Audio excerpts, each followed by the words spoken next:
Good afternoon, everyone. My name is Joël Aïd. I work for UNHCR, the UN Refugee Agency. Thank you so much for joining us here in person at COP29 or online. I'm delighted to welcome you today to the press launch of Refugees for Climate Action, an initiative designed by a team of 8 refugees to reinforce the representation of displaced communities in the global climate change debate. The team brings together for the first time 8 refugees and displaced people from across the world who are passionate about our planet and the well-being of their communities to advocate for climate justice, action, and inclusion of frontline communities everywhere. They're here because the impact of climate change on their lives has been underreported, underrepresented, and neglected for far too long. And the evidence could not be clearer. Earlier this week, in this very room, UNHCR High Commissioner Filippo Grandi launched our first climate report, No Escape, which explores the growing intersection between climate change, conflict, and forced displacement. The data reveals that out of the over 120 million refugees and displaced people in the world, 90 million are currently living in areas under high to extreme climate change impacts. That's 3 in every 4 refugees who are being forced to flee one danger: conflict, war, persecution, and heading towards another danger: drought, flooding, extreme heat. And the situation is getting worse by the day. Despite this reality, the gaps in climate action and financing are stark. 90% of climate finance goes to high carbon emitting, middle-income countries. Countries who have contributed the least to this global emergency are receiving the least and yet are bearing the highest brunt. Joining me today to tell you more are 2 individuals extremely passionate about climate justice for displaced communities.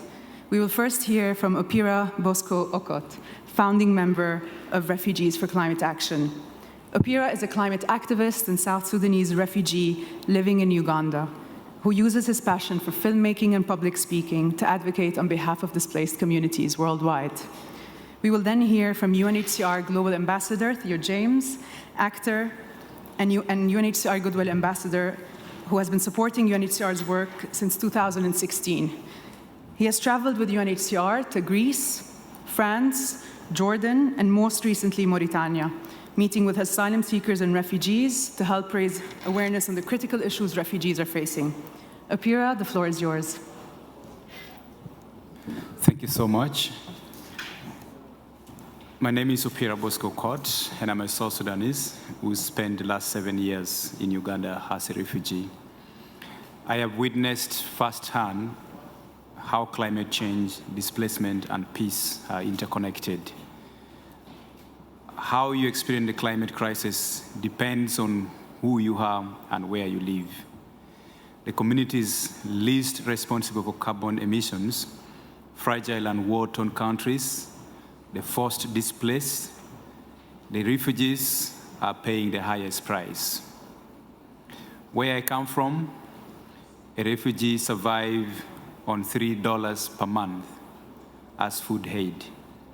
Women and girls face severe consequences as they are culturally responsible for cooking food. The trace for firewood as a sole source of energy for cooking increases violence among communities and exposes girls to sexual gender-based violence. Children are unable to go to school because they cannot afford a pen. Refugee human rights are directly affected by climate change. After seeing all this, I decided to become a climate advocate. I met like-minded refugees living in climate-fragile countries, and together we founded a refugee climate network that we are launching today. On behalf of myself and my brothers Anwar from Myanmar, Bath from DR Congo, Hermano from Haiti, and my sister Deline from Rwanda, Iman from Yemen, Jean from Rwanda, and Najiba from Afghanistan, collectively lend our voices and experiences to advocate for urgent climate action. As refugees and displaced people scattered across the globe, we have intimately witnessed the profound impact of war on our lives and communities. and now a global climate emergency. We have first-hand knowledge of the environmental changes sweeping our planet, having experienced forced displacement due to conflict, persecution, and extreme weather events. We are keenly aware of the hardship faced by individuals and communities who have been forced to leave their homes behind. And we understand the escalating displacement resulting from climate change. Our collective experiences echo the stories of those who have lost their homes due to conflict, and now cyclones, floods, droughts, and unremitting failures of crops. We understand the plight of those who find themselves in a state of perpetual waiting for asylum for the next leg of their journey, or simply for the rains that hold the promise of sustenance. The loss of homes and the struggles that follow our shared experience, compelling us to unite in our efforts to address the challenges confronting the planet we all call home. We recognize the critical need for concerted action to safeguard our collective future.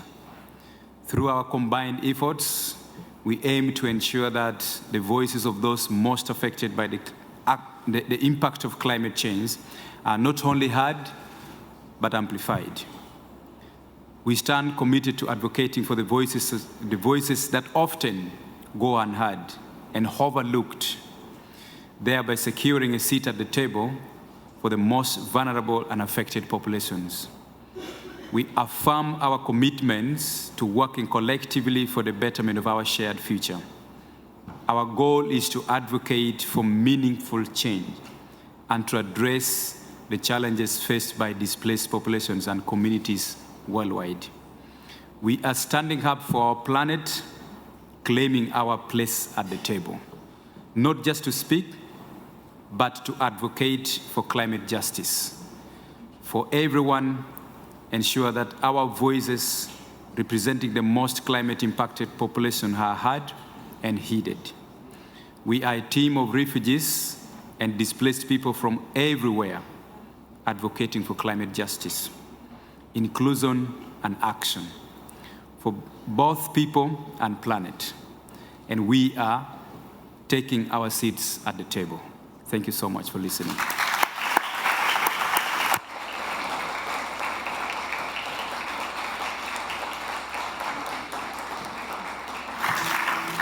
Thank you, Apira, for being here and for these wonderful, beautiful words. Theo, the floor is yours. Yes, hi there. And I'm very honored to be speaking alongside Apira today to launch the Refugees for Climate Action Network, and thanks for your words. You're incredibly eloquent. We want to raise the alarm about the impact the climate crisis is having on refugees and make sure that their voices are heard. Time's running out and the lives of some of the most vulnerable people are at stake. Now, one of the reasons I am motivated to support this cause, specifically, is because of my own family history. My grandfather was a refugee who fled the Nazi occupation of Greece and found safe haven in Syria during the Second World War.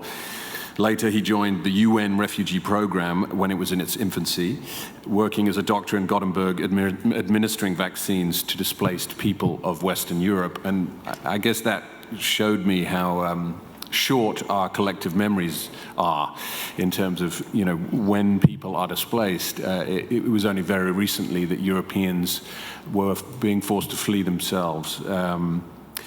My family history motivated me to become involved with the UNHCR, and I've been privileged to meet incredibly inspiring refugees like Apira and others around the world.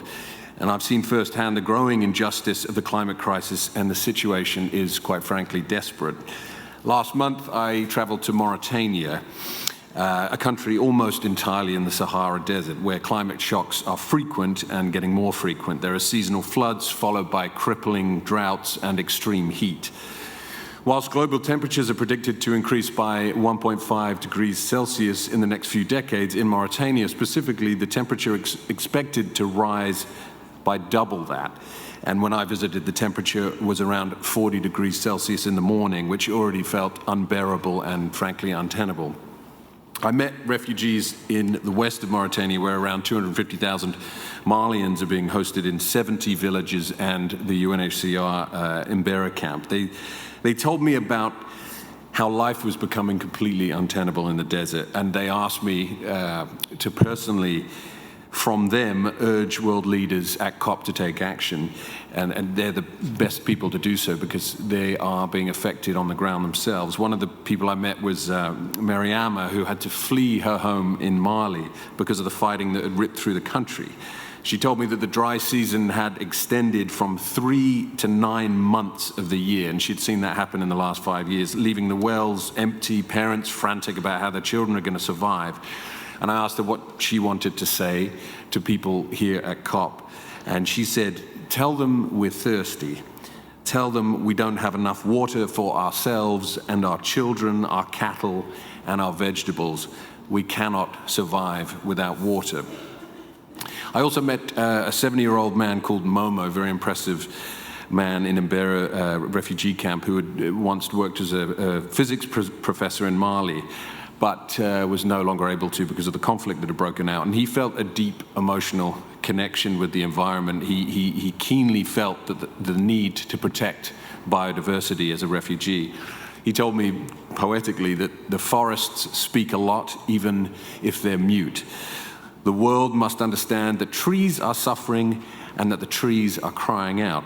Now, Mariama and Momo and many others across Africa have escaped war only to fight another battle with the impacts of climate change, something that, Apires has to do himself multiple times, being displaced twice. They're facing a food crisis, a water crisis, a shelter crisis, and ultimately a survival crisis. But what was interesting was I came away from Mauritania with a real sense of hope. These are resilient, impressive people, and a sense that things could change if we are to empower them as much as possible. UNHCR has found green solutions in Mbera camp. They have built dams to provide water for the community. There are solar-powered pipes to draw water from wells, and refugees are being helped to plant crops and reforest the surrounding area. Refugees themselves are also finding solutions personally. Because of the extreme heat in Mauritania, bushfires are an increasing threat, obviously, and one of the refugees I met, called Hantam, had organized a group of men into a fire brigade to put out fires as soon as they see smoke on the horizon. The refugees combat the bushfires by planting trees and building fire breaks. What I learned from Hantam and his associates is even though people have experienced trauma and loss, they can work together to protect the environment and to make it a priority for them. Here at COP, I want to draw attention to the concerns of refugees for climate action, because I've seen that the people who contribute the least in terms of carbon emissions are often the hardest hit by the climate crisis, which is insanity. I know it's something that you can say in a press conference, but the reality of it is ridiculous. This is a new, relatively, and escalating injustice. As we've heard of the 120 million people forcibly displaced around the world, 90 million of them are facing high to extreme climate change impacts. That's why more help is needed now. People displaced by impacts of climate change and conflict need protection, and they need help from climate financing specifically. The people I met in Mauritania and refugees like them are urging our leaders to listen. How can they survive when the homes they have fled from war, now they enter a place where they are being pushed to the limits because of climate change and lack of resources? There's nowhere left for them to go. We have to act now to reverse these trends. The climate desperately, desperately needs our attention. And despite the uncertain state of the global climate as it is and as it continues to evolve, singular governments and political leaders will not determine the face of humanity. We, the people, and successive generations, we will determine it. We don't need to be perfect, but we can all make a difference. Small actions can lead to big change. Delegates at COP need to take action today to protect people on the front line of the climate crisis, because that is the only way we can help sustain an environment that will ultimately protect us. Thank you.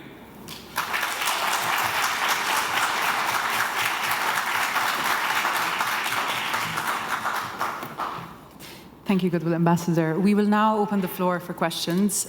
Because of our limited time, we will prioritize questions from members of the press. If you do have a question, please raise your hand. We have a colleague passing a microphone. Please state your name and the media organization you represent. We're opening the floor for questions. We have the lady over there. Hi, thank you. My name is Ilka Vega, and I work in immigration issues in the Texas-Mexico border. We receive a lot of migrants and refugees and displaced persons along our borders.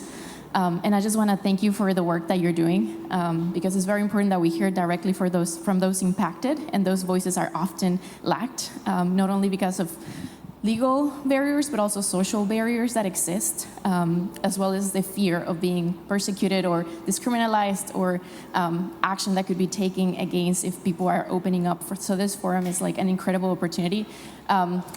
My invitation and question is hoping to include people from Latin America that often don't receive refugee status or legal protections for migration. It's one of the areas of the world that is the least protected in terms of legal systems and frameworks for them to be able to migrate, how you're planning to reach out to them, if so, and then also how you're hoping to, through this platform, just give more voices. What are the mechanisms that you're hoping to implement with the people that you're working with?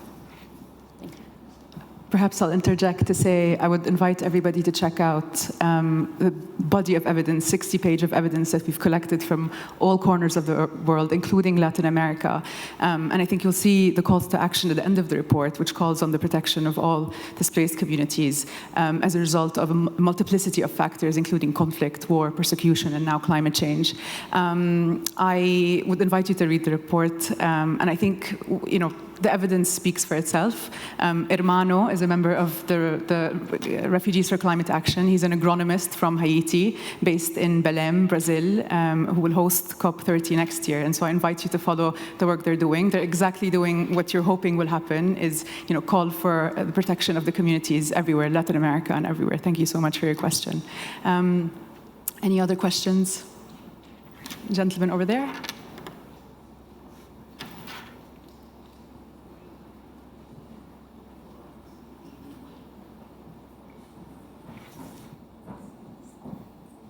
Hi, I'm Sibi from the Associated Press. My question is to Oper. Yeah. So, do you feel money that could be spent for climate action is being taken away by wars that are ongoing around the world?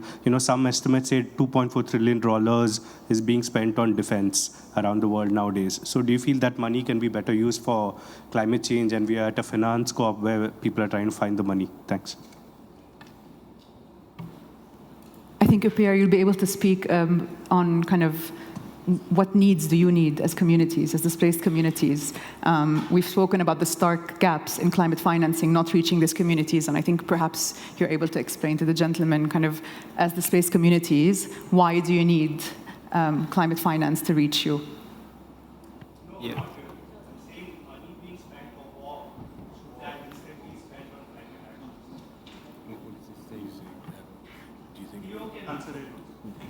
That you think the money should be spent on war or climate action? I think I didn't get the question right. Yes, sorry. We'll both answer it. Yes, that would be what we would hope, that the money spent on defense contracts in a highly politicized world is money wasted, let's be honest. I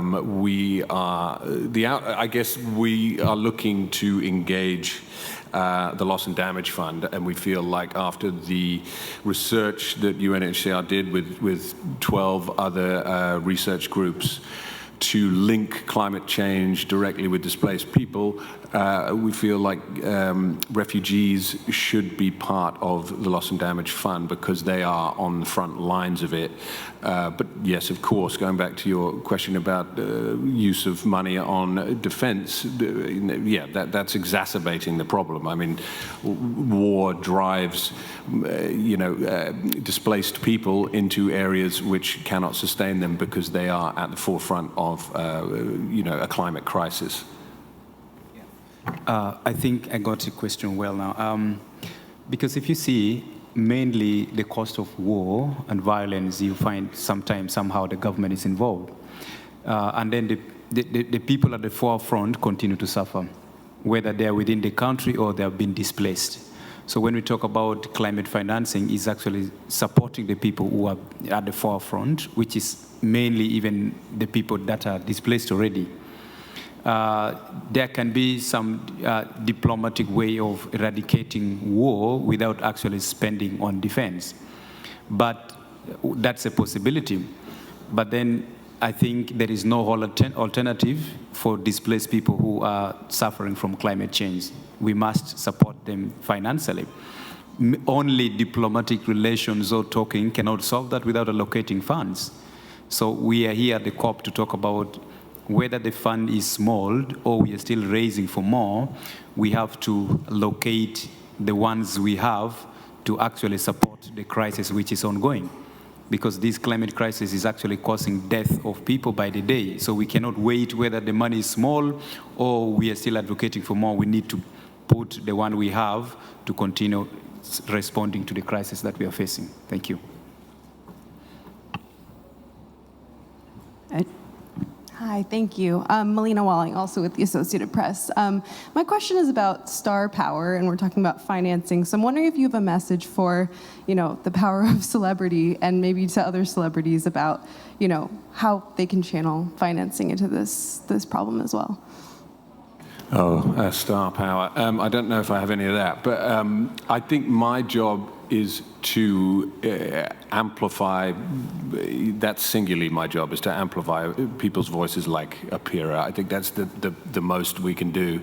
There's no pretense that we are experts, but using any platform that we have, I think we can tell the stories of the people who are facing the brunt of climate change on the front lines. And that's, it goes back to why I went to Mauritania. There's no point in me pontificating about it. What I need to do, working with the UNHCR, is hear people's stories and tell their stories. So really, I'm just a vessel for them to share to large delegations like this. All right. Any more? We have time for one more question. Meanwhile, I'll also invite everybody to. Is there a question? Someone was pointing at someone. I'll also invite you to check the press release for the launch of Refugees for Climate Action. You'll find it on the UNHCR website. There's also a press pack with photos and B-roll from Theo's recent trip to Mauritania, but also photos and B-roll from the 8 members of Refugees for Climate Action. I'll also invite you again to read the No Escape report. It's on our website, and follow the journeys and the work of Apira, Najiba, Hermano, Barth, and the rest of the group. Thank you very much for joining us. Enjoy the rest of COP.